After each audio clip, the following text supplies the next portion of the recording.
Contrary to the events of the film Troy, battles in history didn't just involve two groups of people running full pelt at Brad Pitt's abs. Sure, there was quite a bit of running at the enemy in the olden days, that's just a byproduct of using weapons that require being close enough to smell your enemy's armpits, but battlefields were still large, three-dimensional affairs with flanks and opportunities for a wily commander to exploit. So the two-dimensional war zones of swords and soldiers don't exactly promise much in the way of strategy, yet the most hardcore of armchair generals will likely be won over by the game's approachable and engaging riff on the castle versus castle subgenre.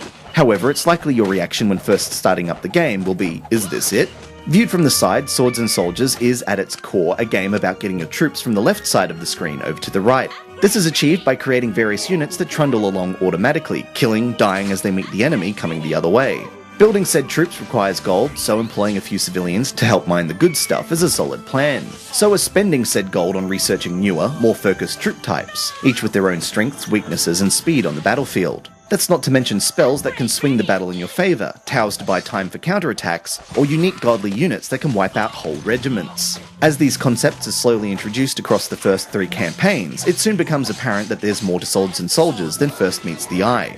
Each of the 3 factions, Vikings, Aztecs and Chinese, has its own unique band of troops, spells and skills that all have to be fully utilised to win a battle.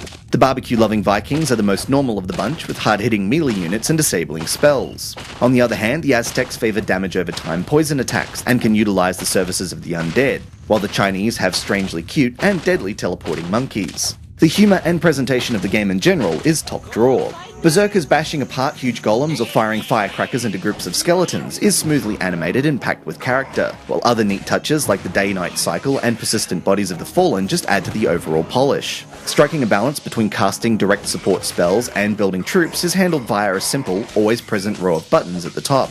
With most of the nitty-gritty micromanagement taken care of, it means your concentration is entirely focused on breaking the enemy lines. The campaign is about 3 to 4 hours long and manages to mix up the simple gameplay well, with some missions limiting troop types while others introduce multiple routes, up or down.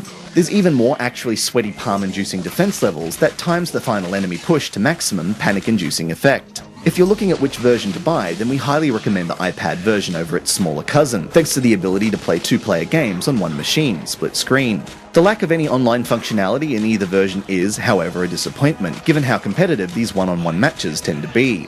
Regardless of the missing multiplayer though, Swords and Soldiers manages to break through the initially guarded impressions and produce a riveting and approachable strategy game.